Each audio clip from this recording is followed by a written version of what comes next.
Hi, everybody. Welcome back. So, here we all are. And my goodness, it has been a very complicated, in a great way, but a complicated week nonetheless. And it's only Tuesday. So, I'm Abby Hagyard, and this is ABCAST 393, which is pretty wonderful. And you are with me here in my little office that is on the 15th floor of this lovely building, and I'm all bright and orange and sunshiny, and Mom is there, and the Care Bears are there. And if any of you are wondering what on earth this all means, if you're new here, thank you so much for giving us a try. Um, this is a software program that allows me to broadcast or stream, I guess, on a number of platforms simultaneously. And I have this little scrolling thing to the side here. And so when you make comments, when you see it and you can make a comment, I can see it, which is very exciting. So when those comments come up, it gives me an opportunity to just say something to you, not necessarily to type a reply because I'm in the middle of something. However, it is very gratifying, and it's lovely to see how many people are kind of checking it out. So thank you.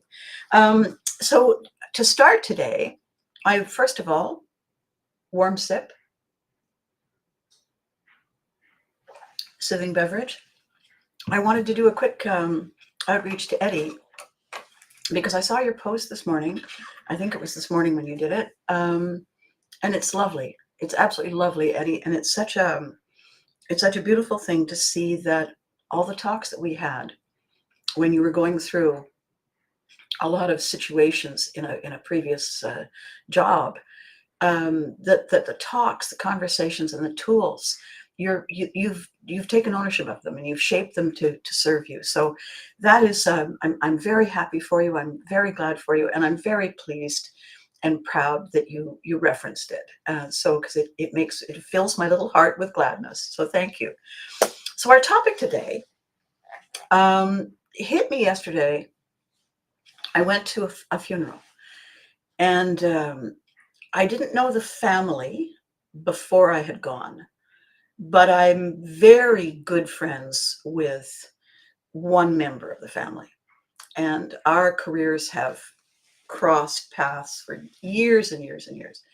And when I learned what was transpiring, and I reached out on social media and I said, I will be there. Well, when I showed up, he was thunderstruck.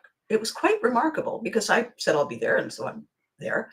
And he said, a lot of people say they'll be there. A lot of people say you can count on me. And he said, you and I've talked about this for a long time. That you said it was enough, because you were telling people on social media, I'm with him, I'm with them, I'm there. That you then drove out to do it is, icing cherry sparkler. And I said, well, thank you. I wanted to come because I wanted to come. I wanted to be here for you. So it was a lovely ceremony. Lots of people got up and spoke. Many of the things that they did were lovely and funny and charming and filled with love. And I had, as it turns out, I had met the priest many, many years ago.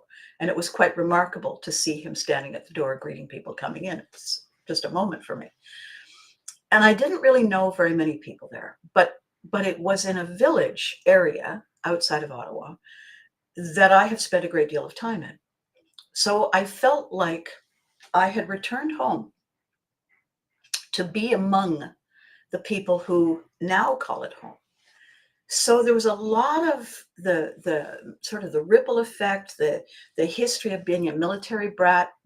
I've not really had a chance to go back to a lot of the places that I lived.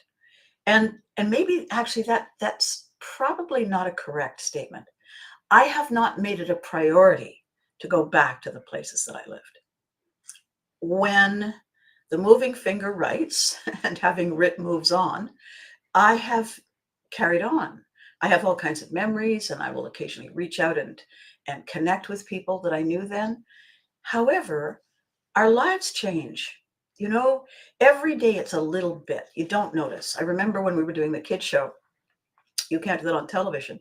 We would take a break for 5 weeks while the the last stuff we had recorded got edited. And so the kids would go back to a normal life and we would go back to a normal life. But then you come back for the next spate of read-throughs, rehearsals, and recordings. And sometimes you'd come back and these kids would have grown, it felt like a foot. You know, Brenda, our director, always would look down at their feet to see what size shoes they were wearing, because that told her how much longer they were going to be with us. Because if they were too tall, they appeared to be too old to be portraying kids in their tween years, right? So there was a time window there. And when you would come back and you'd see them and they would be different, and they would have had 5 weeks of being with other people and not with you. And that would be how I would judge how many things change without us realizing it, you know? And what happens, I think, to us, because it certainly hit me a couple of times yesterday, which is why I wanted to talk about it today. When something significant changes and the ripple effect takes place, there are collateral changes. Not a collateral damage necessarily, or a collateral benefit, but change, alterations. Because if you move the couch this much, and then you move, good morning, Freddie, and then you move the chair this much, and then you pull the drapes back, the room looks different. And how you navigate the room is different. Put the furniture back the way it was, and it still feels off because you've begun to become used to the new. So you yourself have a different expectation walking in the room. First time you move furniture and you walk in the room, and you have to stop yourself from falling over the armchair, right? Whoops. Oh yeah, I knew that was there. So what my dear friend Liam was talking about, and what all the family members were talking about, were the things they remembered, the memories they had of the times past, and how the accumulation of those times past and the personalities of the people involved shaped and framed the ground and the paths that they had most recently walked. And so they took us through the arc of a life and the arc of their lives intersecting. And it was beautiful, because it was also funny.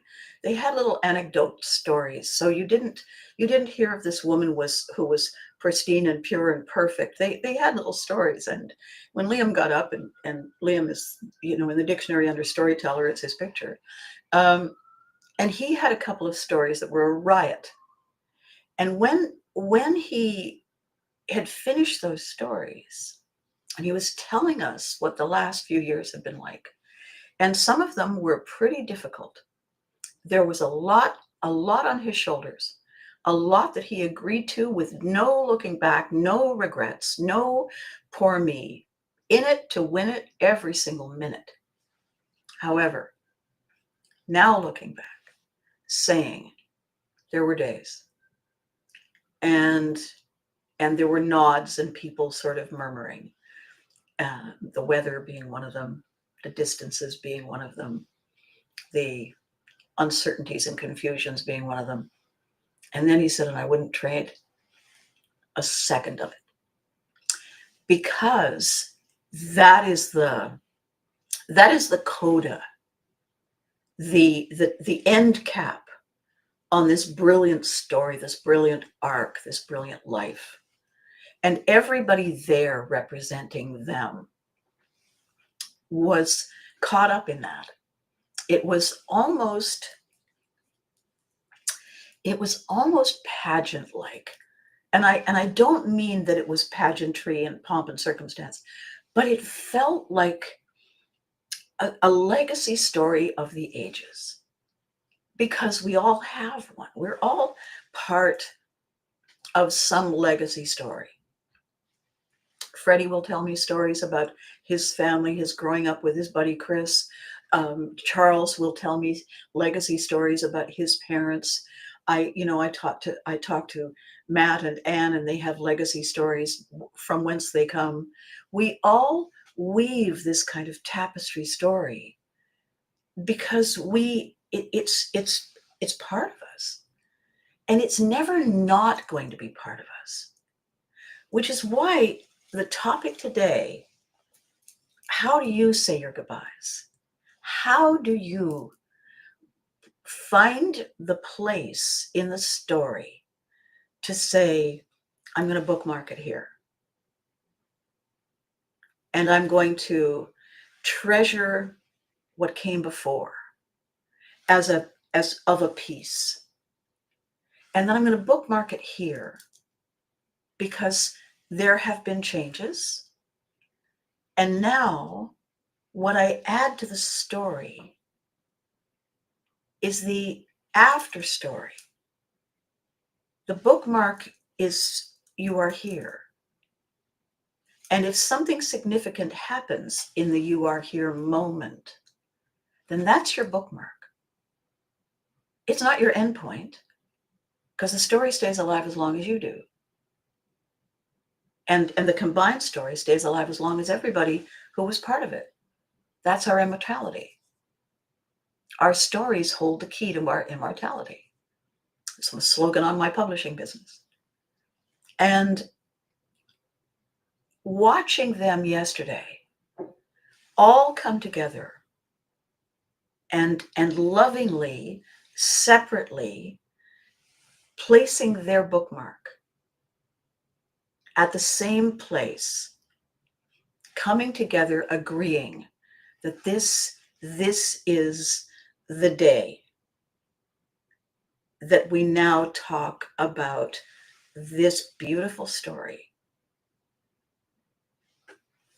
in a different mirror. And every day moving forward, we carry that mirror with us. And I was so moved by all of it, especially knowing Liam and how resolute he is and how positive he is, and how even now my own voice is, I'm tearing up a little bit, because seeing a natural performer who can be here because they put their story there. The way Eddie was posting this morning, he has had a tragedy happen, and he is using the later folder and the techniques that I taught him to be able to put it in a safe compartment, not get rid of it, not ignore it, not forget it.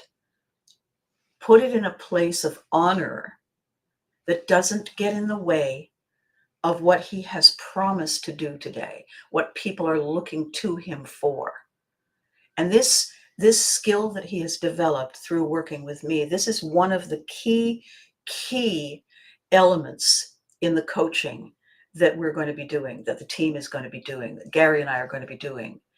When we wear many hats and we give ourselves to people and we say, as I wear this hat, I will be here for you and you can count on me. Well, if you wear a dozen hats, then you've said that a dozen times. And we are all aware that something can come along and blindside us. We're all aware that this is possible. But we don't dwell on it every day. We don't say, if I leave the house, I could get run over. We don't say, oh, well, some people do, the overthinkers. And we've all done it to a certain extent. But we mostly think on the thing we're planning, on the thing that we have in mind. When we put a bookmark, it means that we're not carrying the stuff before the bookmark with us any further. We're going to love it and honor it and remember it, good, bad, ugly, indifferent, large, small, sideways, crooked, whatever. We're going to remember it and honor it because it's part of our tapestry. But we're not carrying it forward. We have said, this is the bookmark. And before the bookmark is a beautiful legacy. At the bookmark, we have made our Pivotry in motion choice, our decision to say, That was, this is. We have chosen the moment. And it's not easy to do. Watching those beautiful people yesterday showing up with their stories prepared, sitting with their friends and their loved ones and their families and their extended families, knowing that they were about to get up, that when they got up and went to that podium, that moment was their bookmark. And they knew it. They had come prepared. This is my bookmark. And yet, it's not entirely real until they're there. And you watch each one go up. They stand behind the podium, they adjust the microphone, and they have their notes, and they look up, and they smile, and then they look down, and without exception, they all have that because the silent starting gun is going to go off, and they're holding the trigger. It's their choice to say, now. And that's a hard choice. It's a hard choice because we all want forever to be in the present. We don't want it over there. We want to feel that we can look forward to more of it today and tomorrow. Is there a pony? Is it soup yet? Is it my birthday? We all, our inner child wants that experience to never end because that's where the magic is. And to a certain extent, what it involves people that we have known and cared for and still do, it feels as though we are breaking up with some part of ourselves. And that part of ourselves didn't do anything to deserve it. You know, I talk about that a lot. Excuse me. I talk about that a lot when I'm coaching people about their brand. And I'm coaching people about how they want to represent how they represent today. And I explain to them that people don't realize that when you establish a brand, when you establish what you're known for, doesn't have to be business, but when people say, oh, have you met Abby? She blah. They're going to describe their version of my brand to somebody who has not yet met me. If I feel that it's time for me to change my brand, I owe it to respect the fondness and the memories that these other people have, because they haven't put the bookmark in it yet. For them, it's still alive and well and breathing and growing. When I announce, and now for something completely different. What? Wait, no, I wasn't ready. Why? How? Why? What are you doing? They're shook. What they thought was solid beneath their feet no longer is. They begin to wonder how long it hasn't been. Did it just happen now? Was I not looking? How did I miss this? And then at some point, the next thing steps in, and a part of them, the little child within them who feels abandoned by our decision to bookmark, that little voice says, how could you? Why? What did I do? Does it mean you never felt the way I feel? And we all revert to that very small child who suddenly doesn't know if their world is safe, even if that child is now living in somebody who's 40 years old. Because we have gone along feeling that this is this and always will be. And the day we realize that it no longer is, we start questioning, every value that we've had. Well, was this untrue? Did this change? Was I not aware? What was I homesick that day? And it messes with every part of us because we'd forget how strongly and deeply we rely on our origin stories, how much we feel ourselves reflected in them, and how integral to those origin stories the people who populate them are. They are, in many ways, our alter ego. And when our alter ego, we discover, without mentioning it to us, they have said, check, please, and they've made a plan to move on without us, it feels like the worst kind of betrayal. And the thing is, it may not have been. Now, I'm not suggesting, as I'm telling this story and as I'm doing this ABCAST today, that we should set our immediate moment lives aside and do a deep dive into the why and the how and the when and the what for of every decision that everyone in our lives has ever made. I'm not suggesting we go there. I'm suggesting, in fact, the opposite. I am suggesting that when we see a dramatic shift, we think of it as Vikings do. When we see someone getting into their ship,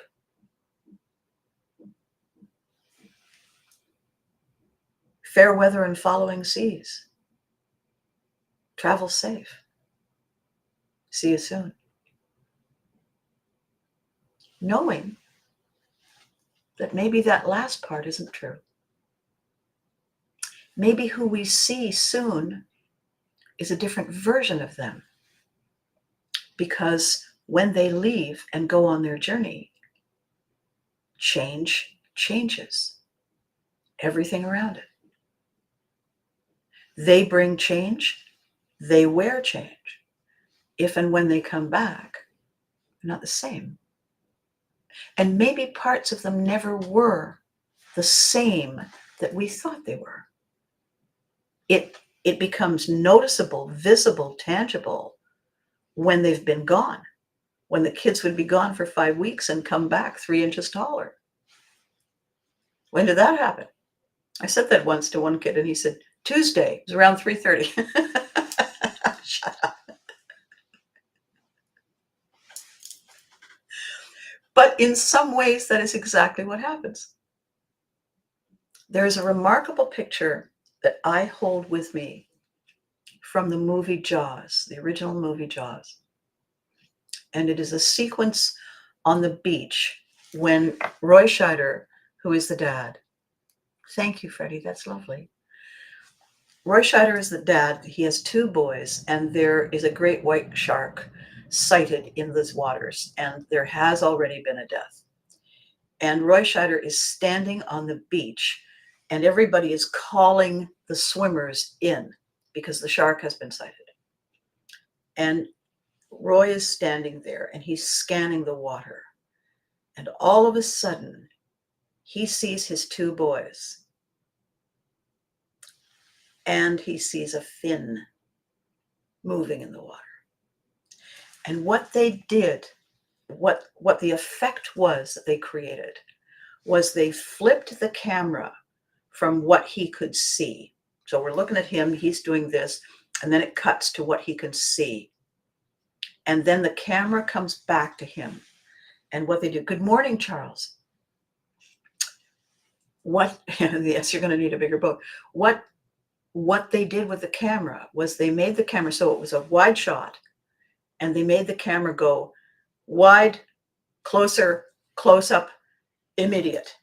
And it was a jerking motion in, I think, 4, because what that camera gave us was not that Roy Scheider could see them closer. What he was seeing, what we were experiencing, was the recognition factor danger, oh my God, now what do I do?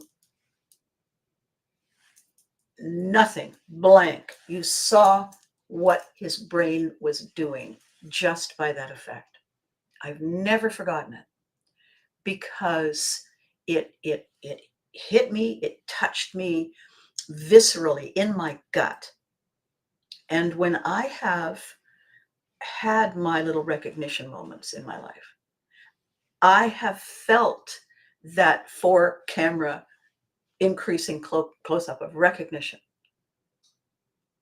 of the layers of the reality that I'm facing. It didn't come all of a piece. It came in these bite-sized chunks. And yesterday, I was having that moment, seeing that each of these people, as they stepped up to the podium, they were placing their bookmark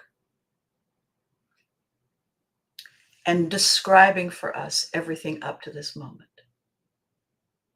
And then when they came to the bookmark, when they brought us to the present moment, and they gave thanks for every moment that came before, they brought us to the threshold of their door, just as they had walked their loved one to the threshold of their door. It is the loved one who walks through it. It was each of those family, friends, loved ones who brought us to their door.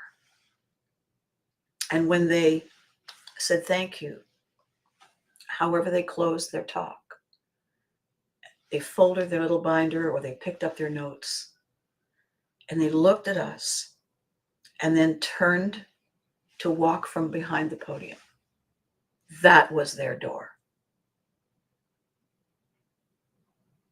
We were invited to share their bookmark moment. And it was, I'd never seen it that clearly before. I had never physically understood what that process represented. And the crazy thing is, I have bookmarked my life, willingly or not, it seems like every 15 minutes. I have lived in so many places. I have moved so many places. I've said so many goodbyes. It had never hit me as powerfully and clearly as it did yesterday that I have had those bookmark moments. And in fact, that moment, that day, was another one. Because in recent weeks, I have recognized a winding down of a chapter. I have recognized that there was a turning point that I didn't see. I have spent too much time trying to see it until I realized that that is of no benefit to anyone, least of all me. Why I've been trying to see it is, I think, because I didn't see it. And I've wanted to know if there was something that I could have done, if there was some way that it could have been postponed or avoided, except that I know perfectly well these moments come when they're meant to, whether we like it or not. And I'm quite confident that as I'm saying all of this, you are remembering exactly what I am talking about. You have recognized that something has come to an end, that something has turned a corner, turned a page. The wind has shifted. The tide has turned. And all we are given to do now is decide to get in the boat or stay on the dock and wait for the next tide. But waiting for the next tide doesn't keep this tide locked here. The moving finger writes, and having writ moves on. And we all know that. We just don't have to like it, right? So my good friend Charles has recently been through exactly what I'm talking about. And the wonderment, the confusion, why this, why now? Why this, why now, why me, why them? And of course, when you can pull back, the reason for why this is because this always happens. The reason for why now is because there will always be a now for someone. This one happens to be ours. Why us, why them is it's everyone. This just happens to be our turn. There is no machination, no pointing finger. These 6 fish in particular piss me off. It's not that. It simply is. Change changes. Tides turn. Chapters end, so new ones begin. This is life. And we know it. We know it all over ourselves. But in the moment when we realize that it has happened, and it is happening, we panic. The small inner child inside us does not want it to continue. It does not want it to complete. We want it to be the way it was, even though we know that's not how it works. And we are devastated. Now, in addition to recognizing that a chapter is closing or had closed and we didn't notice, and now we are belatedly putting our bookmark, there is a part of us that wonders if somehow we were the catalyst for it. If somehow something was said or implied or inferred or understood or assumed, and this shock and this shift could have been prevented or minimized or delayed, if only. And the answer is, I heard a remarkable thing the other day.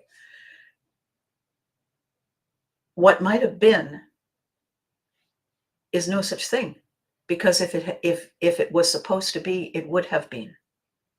The fact that it wasn't means that it never was supposed to. And we can extrapolate and say, if only this, then that. Okay, but that's theoretical. It's not practical. It's not real, because it didn't happen, and now here we are. So that is hard to swallow when it comes alongside the closing chapter of something that we treasured. And it never occurred to us really consciously that it would end suddenly. We just expected, without really thinking about it, that it would just go on, that it would just go on the way it has always gone. Except that when we look at it closely, nothing goes on the way it has always gone. Every day there has been a change. When our kids came back from their 5 weeks off, every day of those 5 weeks there was a change. We just got to see the cumulative effect at the end. And then we ask, well, was I not paying attention? Probably not. Probably you were busy doing other things. And that's normal. When you go to work, let's say you're an entrepreneur and the whole thing is on your shoulders and you have all these hats that you wear, and you go to work and you're carrying a burden that you weren't carrying, say, last week or the week before. And for today, for some reason, the burden today is heavier. And it is a struggle to pull your focus away from the burden and focus on this brilliant thing you created, this idea you made, this reality that was architected by you, that is thriving and growing, and there are people living in it. And you stand there like a stranger for a minute because it was everything to you until this event. Yesterday, it was everything. Today, you stare at it in shades of gray. And you can't bring to mind the passion you felt and the excitement you felt and the adrenaline you had. Because everything that you used to feel is overlaid by this gray. And grief sets in. Grief as in the loss of a life that you knew, that you created, that you birthed. And now it's not the same. It's tragic. And part of you wonders if it will ever come back again. And the answer is yes, but not the same. Because we are different. It is different.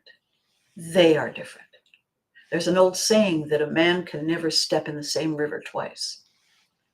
Because while the river is there, those actual drops of water that he or she stepped in have moved on. And it is a different river.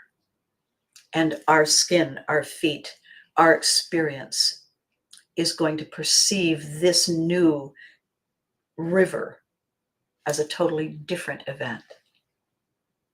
We can't go home again. We can't go back and relive it exactly. We can look at the videos. We can look at the pictures. We can read the stories, sit in front of the albums, talk to each other. And we are creating a brand new, fresh memory, legacy story that we carry forward with us at this bookmark moment. And now it's a new adventure. It's not the old adventure. It's a new adventure. And we get to choose how we buy in and how we let go. Because saying goodbye to what was the way it was is the only way we get to say hello to what is coming now, to what is new now. The goodbye has to preface hello. Always, never not. And we don't spend our time thinking about that on the everyday because we're living the everyday. This only happens to us when there is a bookmark moment. When you're driving and you run over something and the car stops. When you think you went to bed, it was a beautiful day, you open the curtains and it's snowing sideways. There's a reality that shift. And then we have to recalibrate. And part of the journey that I am on, that my speaker team is on, that Gary is on with me, is how we recalibrate. What tools we use, where we find them, how we hone them and practice so that we're good at it. We're all born with the tools. We all have the ability. Most of us don't know it until suddenly we're challenged. And until we are made aware of what we have, we panic. We feel that we'll never make it.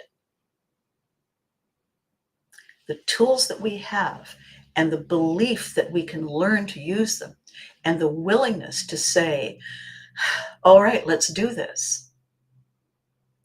These are the seeds of success. They are the roots of resilience. Success and resilience is our personal greatness. It is our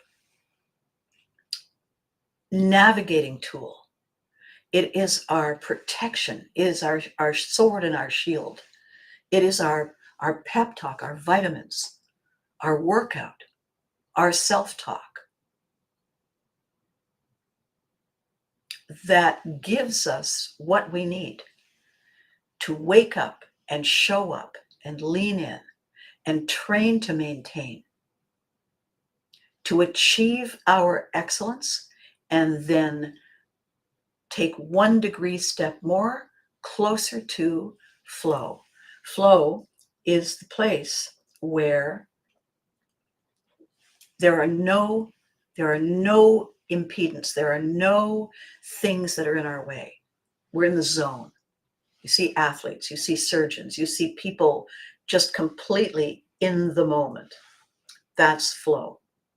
We can get to that zone by training. We can get to that zone by believing. We can get to that zone by practicing and readying ourselves for those moments. And then the ripple effects, the benefits in our everyday are that we show up fully present, focused, clarity, here with you right now. And everybody, including us, gets 100%. There's nothing held back. And when we use that ability to tackle what we need to tackle, we win. We know where we are. We know what we need to do. We know why we came. And we know we have the ability to win.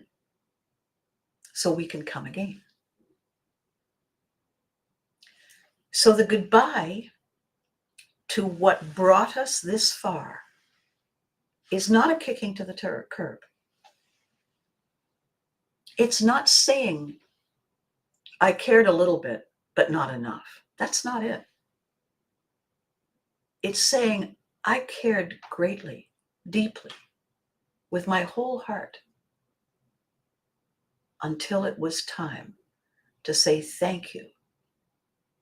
Thank you for the lessons. Thank you for the love. Thank you for the partnership along the way. We've come to that fork in the road.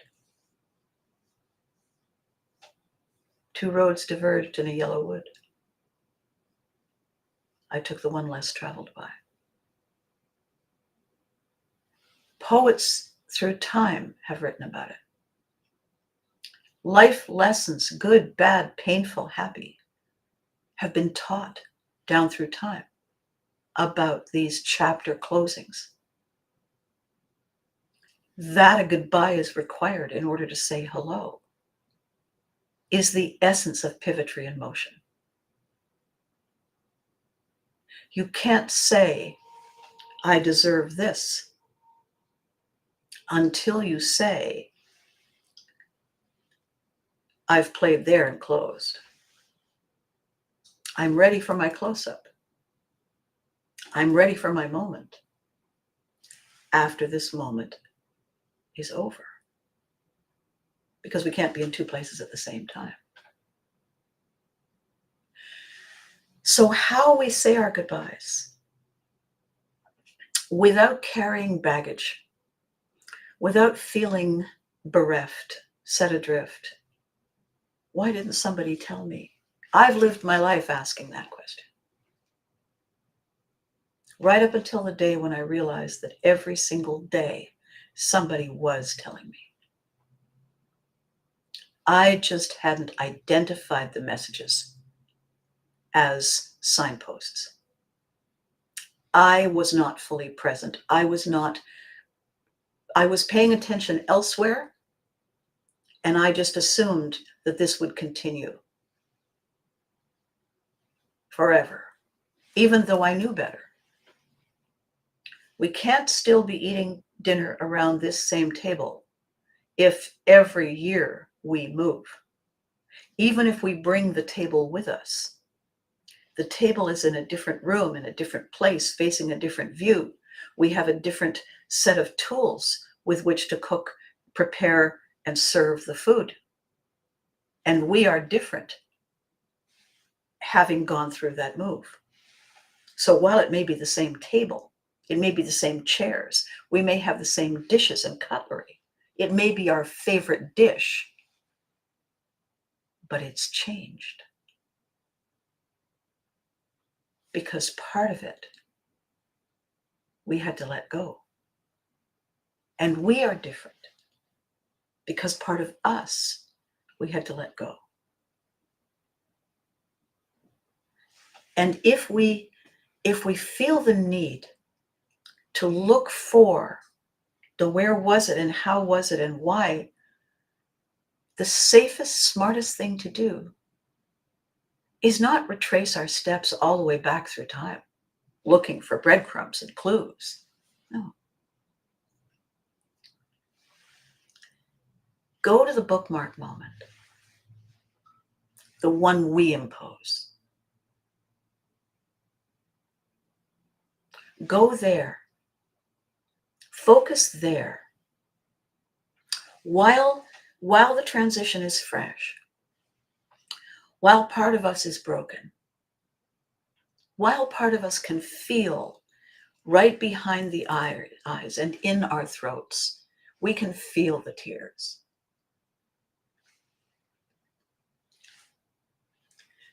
Don't go back to make it worse, to make it harder. Go to the door.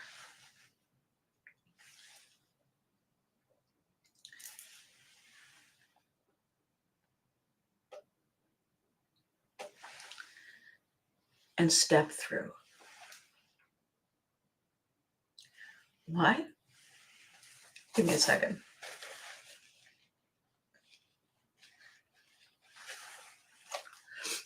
Why we step through is that our present and our future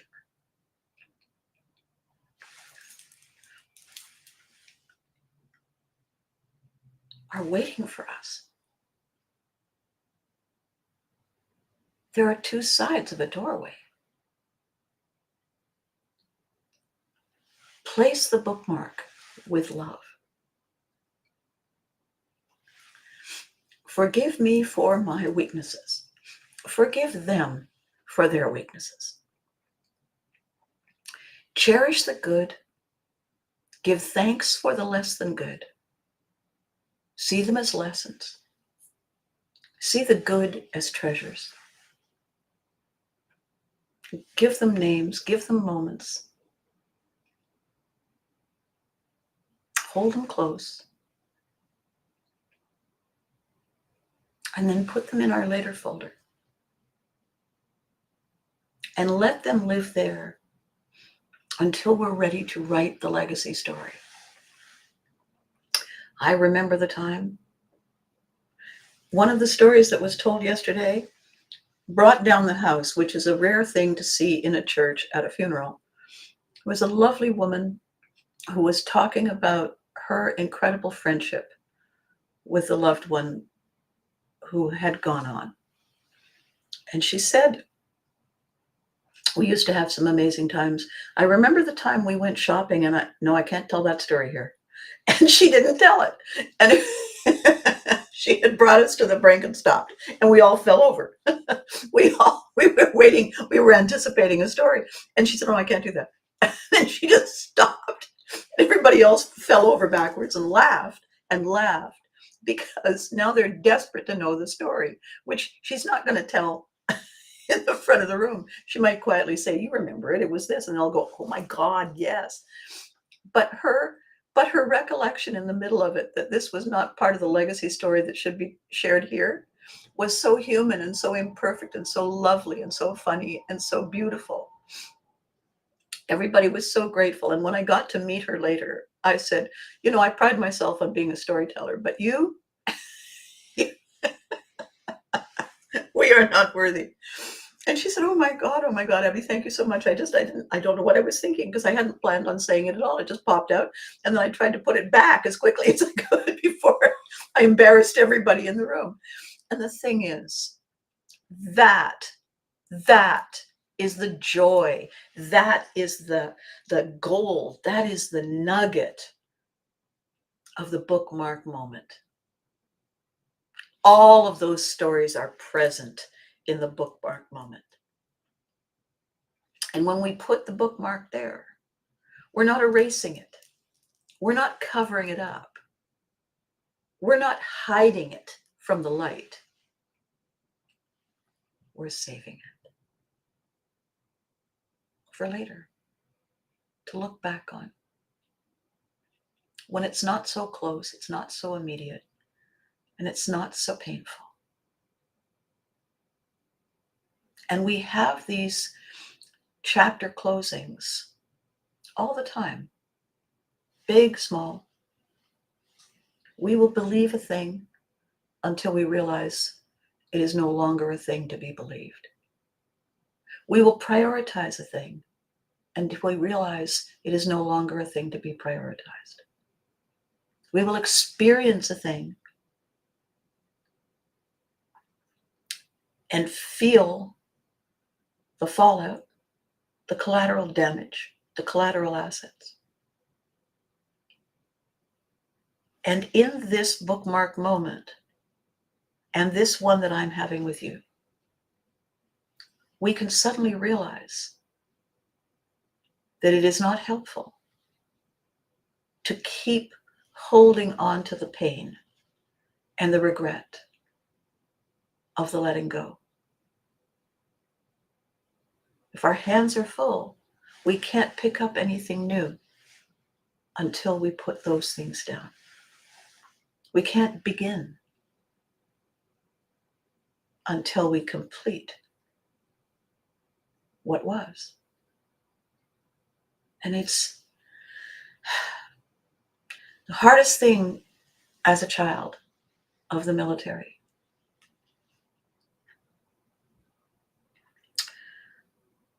was saying goodbye and being good about it. Saying goodbye with grace. Saying goodbye with love. Because I didn't want to go. I didn't want it to be over. I wanted to have just one more minute.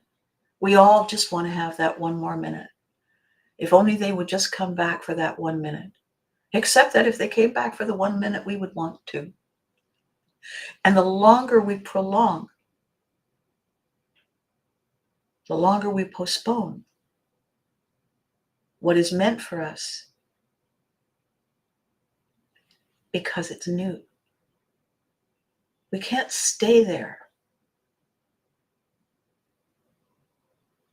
We can't stay on the dock with 1 foot on the dock and 1 foot in the boat when the boat has sailed. We're either in the boat or we spend the rest of our lives living in the past. And that's not how life was meant to be lived. We have never been meant to be shadow lives, shadow creatures, spectators only, looking back through that narrow window. We're not wired that way. Forcing ourselves to do that deprives us and everyone around us of the joy of sharing our today. It's painful to say goodbye. It's painful to let it go. It's difficult and requires resolve to say, thank you. It's time to go. That is an act of extraordinary resolve and bravery and willingness to see our lives unfold. I used to do it unwillingly. I used to say that there were drag marks where my heels along the asphalt of the airplane, dragging me onto a plane to leave and move on. I just wanted 5 more minutes. I just wanted one last look. I just wanted the hug to be a little longer. The thing is, it would never have been long enough. Every time I hold my loved one to me and there is a fierce shared hug, the fierceness of that hug is partly giving me the momentum, the impetus, the launch I need to let go and say, crazy, see you later, see you tomorrow. Not see you never. But the reason I feel it so strongly, and I know that we all do, I know it's not just me. The reason I feel it so strongly, though, is because I have had people go and I've never seen them again. I've said, see you later. I've said, I'll call you tomorrow. And when tomorrow came, they were gone. And the world is full of people saying, if I just hugged them once more, if I just told them once more, I wish I'd known. The thing is, we all know. We all know. There's that great story that's making the rounds. Fellow shows up for work and he's really distracted, and his colleague or his boss says, what's wrong? Oh, it's nothing, I'm fine. No, what's wrong? He said, well, I had a fight with my wife. It's, we didn't resolve it. Oh, it's all right. I'll deal with it when I get home. And the colleague boss says, who says? And the guy said, who says what? And the colleague boss says, who says you'll make it home? Call your wife. What? Call your wife. No guarantees you're going to make it home. And that's the end of the story. There is no, and then of course he this and it. No, that was it. We take things for granted because we couldn't live if we didn't. It's understandable. However, when we take things for granted and we don't step up and we don't show up and we don't police our boundaries and we don't freshly define the rules on a regular basis, we don't make it clear that this has this value in my life, and the other people in our lives mistake, misjudge, don't care, forget, that they trespass is theirs to own. That we did not police our boundaries is ours. So in blaming someone for taking action, we have to also school ourselves for making that action possible.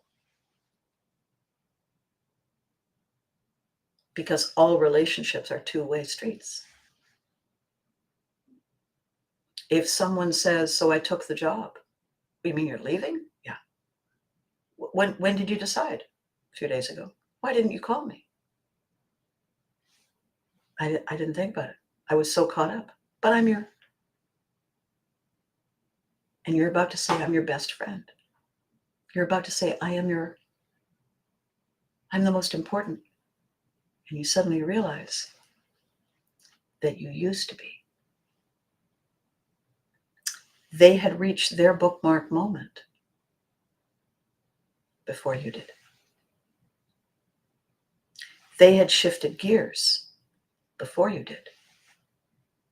And it's not like they kept it a secret. They were busy recognizing their bookmark, busy getting ready to shift gears. They were going to tell you in a minute, but right now they're busy. And so they say, well, I'm telling you now. Yeah, but, and we realize they have already walked through their doorway. They're waving to us from the other side. And that is a wake-up call of mammoth proportions. And that is what causes the heartache and the sleepless nights and the tears and the how do I explain to them? How do I tell them? How do I? It's not ours to own. If they had wanted to tell us, if they had had the ability to tell us, if they had the capacity to prioritize telling us, they would have. Something got in the way. And it's too late to say, well, put it back. Because the moving finger writes. And having writ moves on. And everything changes. So as I sat through that ceremony yesterday, I realized I was being given the most extraordinary gift.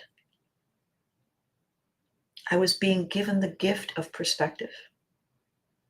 I was being given the gift of safety because I was surrounded by people who showed me that I was not alone, that they were feeling what I was feeling for their reasons, not mine. But we were all in the same place. We were all honoring, celebrating, thanking the bookmark moment because we will treasure it for always. The bookmark moment is not treasuring for always all the things that were. The bookmark moment that we treasure is the moment when we said,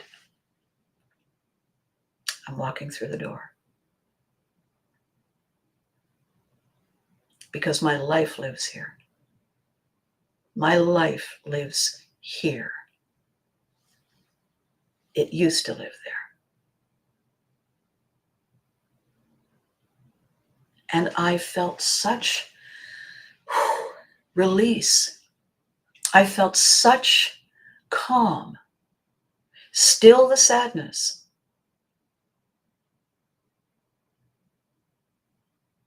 And yet, not as poignant, not as raw, not as terrible, not as alone, but part of a process, part of my arc with a bookmark in it. And I have to tell you, when I left the church and I walked to my car, I chose a moment to just sit and reflect before I started the car and headed off to the celebration after. And I was sitting in my car, and in the time it took me to gather my thoughts and make some notes, I met people who were walking out of the building, saw my car, saw me, came over to say hello. And I had not met any of them before. In that moment of reflection, that I took the time to reflect and get myself sorted, I made 3 new friends I had not had before. That was the first gift after the bookmark. Out of nowhere. So I've gone a little long. I think that was important today. What I want to say to you is the later folder, the one we carry with us that allows us to write things down and get them out of the front of our head and into a safe category space to look at later, is very valuable as a tool right now. There are a lot of changes going on in the world. There's a lot of dramatic change.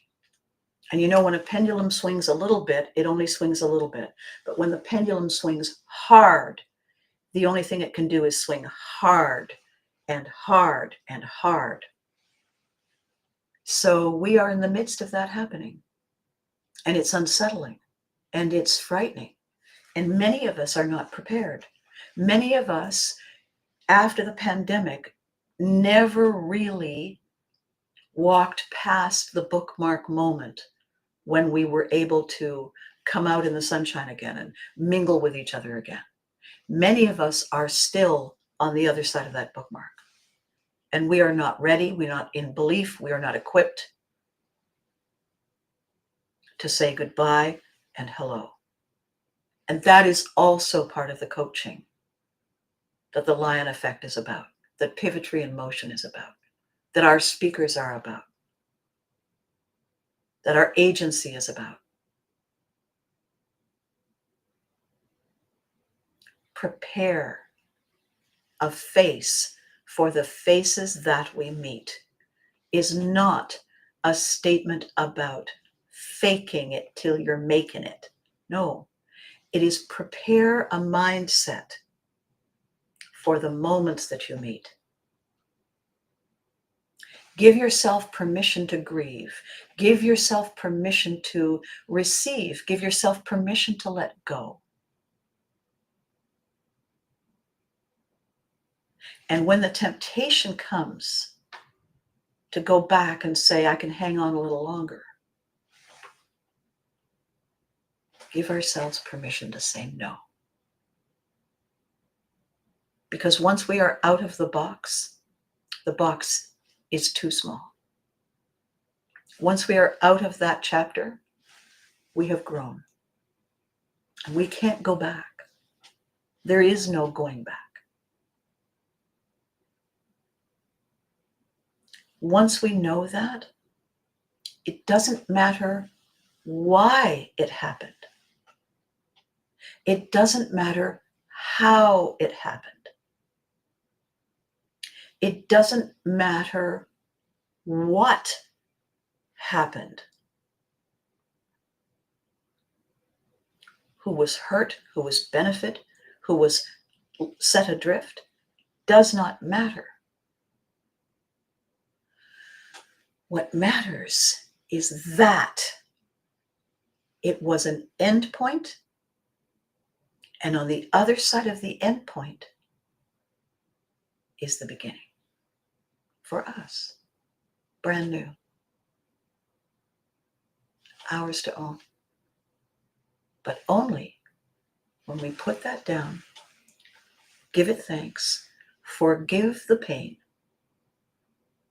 learn the lesson, and let it go. Not easy. However, you're not alone. If you're struggling with anything like that, that's what we're doing. That's what we're starting. Those are the talks we're creating. Like TED, only better. Why is it always about TED? Ours are going to be conversations. Bring your story. Bring your analogy. Let's see the similarities. Let's look at the steps forward. If I'm not the speaker of the moment, they are. They are. You are. Together we sort it out. The way families always do. Because we are one big family. Right? Okay. I think on that note, it's a good time to say tally ho. So as those of you who are my regulars, I love you, my regulars. I always say be good to you. And it's because you deserve it. I always say hug your loved ones because they do deserve it. And then I always say, without you, this would be a rehearsal. Without you, this would be nothing. This works because of you. On Thursday, it's going to be episode 394.